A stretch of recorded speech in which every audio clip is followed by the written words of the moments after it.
Okay, so I promised I'd come back with part two and show you how I have set up a couple of these spaces. So I'm using our seventh grade math and ELA teachers kind of as guinea pigs for this for me.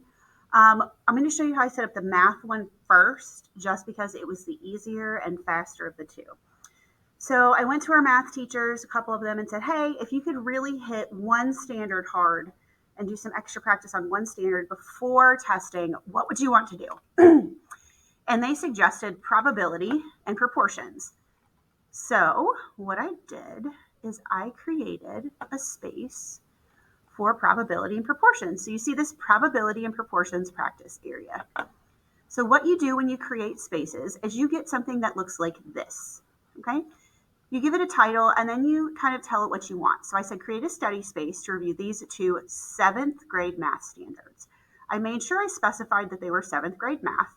And then I literally just went into the standards and copied and pasted the two standards I wanted.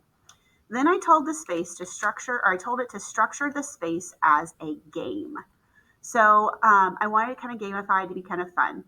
And then I used the generate all fields to fill in all this extra description stuff down here that makes it pretty. But let me show you what I got. So I love using the preview before we get going. All right, so welcome to our probabilities and proportions practice game. Let's dive in together. Are you ready? Yes. I love that it always asks you if you're ready at the beginning. Like, what happens if I tell it no? Okay. Let's begin by exploring proportional relationships. Do you know what a proportional relationship is in math? Yes. I'm going to be like our kids and just do simple, quick responses. I'm going to guess. Yep. Okay, so can you provide an example of a proportional relationship you know of? I don't know. 3 apples for $6. Those are some expensive apples. They better be the best apples ever. All right.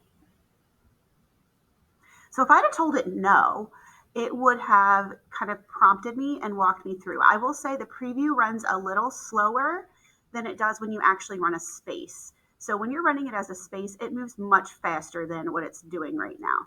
So you can kind of see over here on the side. Again, I just copied and pasted my standard. I used generate all fields for these things. That's what you can see. So the nice thing, there we go. In this case, the ratio of apples to dollars is 3 to 6, which simplifies to 1 to 2. This shows a proportional. Do you know how to find the unit rate? And it will continue asking me questions until it thinks I've got it. So the nice thing about the spaces, math was really easy for me to come up with spaces. If you find ones you like, so let's say you found mine and you like it, but you want to adjust it, you could always hit the remix button here and make any adjustments you wanted. So maybe you just wanted proportions and you didn't want the probability. You could actually remix it and do just proportions. All right, so the one I made for ELA was a little bit more tricky, and I had to do what is called an app smash to make it really work. So for ELA, what I did is there's an example of kind of the blank space for Space Creator. What I did for ELA is they told me they wanted to do elaboration and citing text evidence, which is a struggle for our kids. Now, the first thing we need to understand is that SchoolAI does not generate content. So I could not ask it to make me a reading passage. That's a whole other thing, and that's how this became an app smash. So what I did, and we're going to go into edit so you can see my space, is I told it, use this text to set up a mystery for students to solve. Students should be asked to use evidence from the text to support their conclusion of what is happening to the singer's voice. Students should be prompted to use sentence starters, such as according to the text and based on what I read, they should cite their evidence in quotation marks. And then I pasted the text I wanted it to use in here. Like literally just copied and pasted the text. And we'll talk about where I got that in a second. Again, I gave it a title. I let it generate all the fun optional details. And let's take a look at what happens.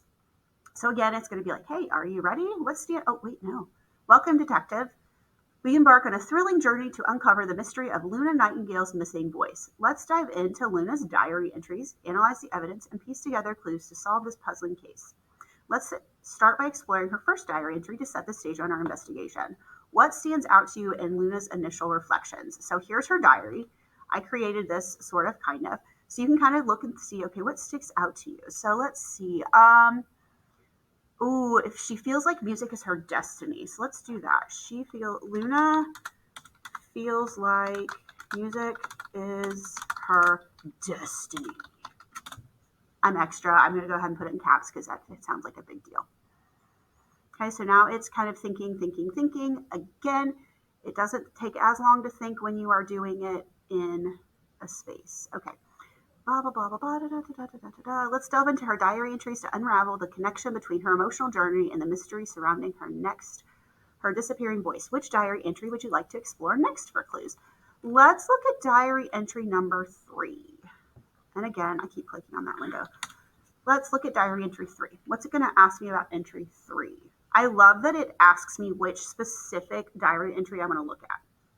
Uncover more clues about her voice. What details in this entry suggest a possible connection between her emotional state and vocal challenges?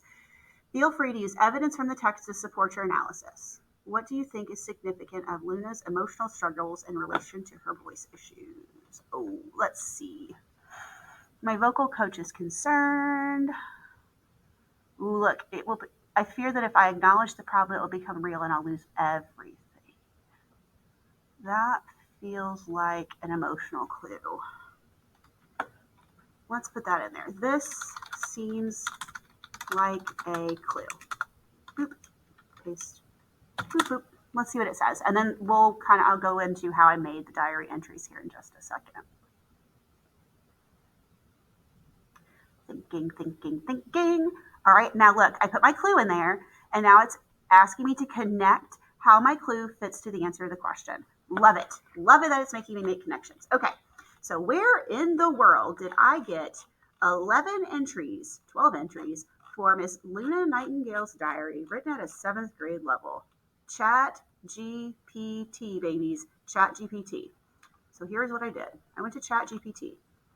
I had pulled this outline thing from somewhere else. Don't worry about it. So what I wanted, see where it says create a diary of a famous singer who is mysteriously losing her voice. Her diary entries should be written at a level that is appropriate for 7th grade. These entries should give clues as to why she's losing her voice for the students to use to help solve the mystery. The rest of that I didn't need. I put too much in there. Okay, look. So this is what ChatGPT spit back to me. And it starts giving me entries. All right. And so I'm like, add some additional clues. I felt like there wasn't enough clues. I asked it to give me more.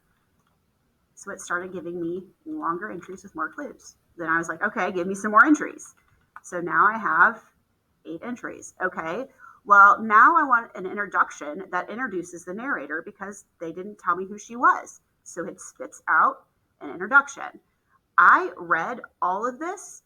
I decided it came up that she was losing her voice because of air pollution. So I wanted it to give me more entries that imply her voice was lost due to pollution, and it kept giving me entries.